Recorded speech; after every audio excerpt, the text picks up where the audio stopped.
Hi everyone! So, spring season na nga pala dito sa Japan at dahil nga maganda yung mga cherry blossoms dito or sakura na tinatawag, naisipan namin mamasyal ni Chona ngayong araw. At dahil nga nagtitipid kami ni Chona, dito na lang namin naisipang gumala sa may malapit sa amin at naghanap na lang kami ng may malapit na park. At tignan nyo naman, dito pa lang sa may park, sobrang gaganda at napakarami ng cherry blossom sa may mga puno at ang dami ding mga taong nakatambay. Actually, hindi ko talaga alam yung exact address nitong area na to, pero dito lang naman kami sa may malapit sa amin sa Nagao, Kyoto.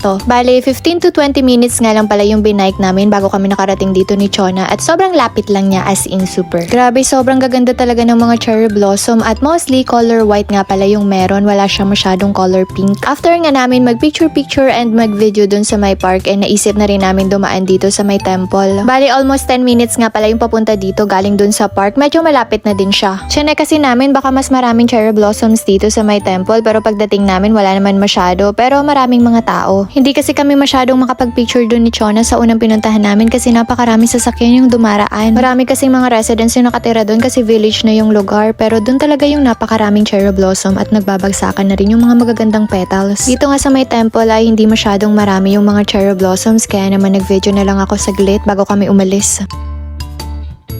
Wala naman masyadong ganap pagdating namin dito sa may temple, marami lang mga tao kasi nagpipicture sila ng mga magagandang views ng mga cherry blossoms. After nga namin mag-video at mag-picture din dito ni Chona sa may temple ay umalis na nga kami agad kasi balak namin bumalik doon sa Nishimoku Park, yung unang pinuntahan namin kanina.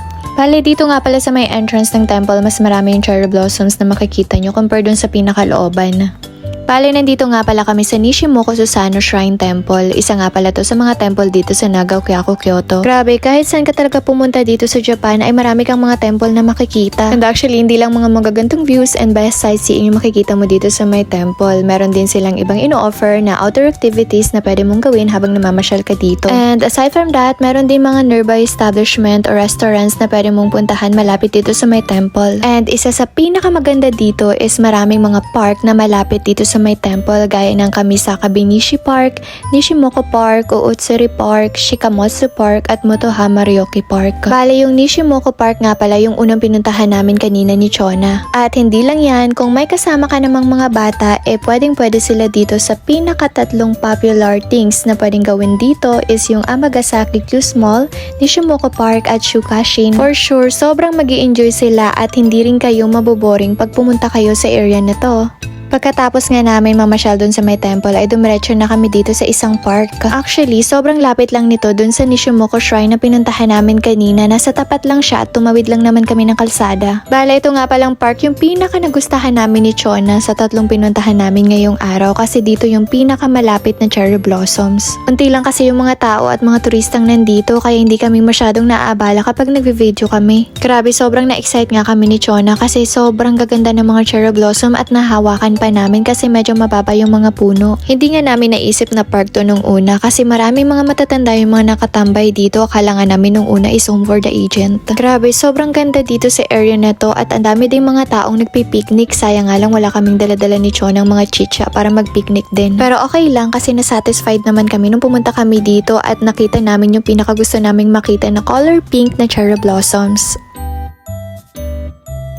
At dahil nga nag-iisa lang tong punong cherry blossoms na color pink yung mga petals, ay nag-video na kami dito ni Chona. Sayang nga lang kasi nag-iisa lang to. Feeling ko kung mas maraming color pink yung petals, mas marami yung mga video na makukuha namin.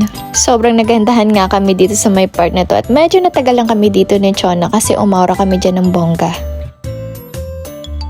Grabe, first time ko din na-experience itong mga cherry blossoms na nagsisihulugan na kaya naman nagpa-video ako kay Chona para naman meron akong remembrance for spring season.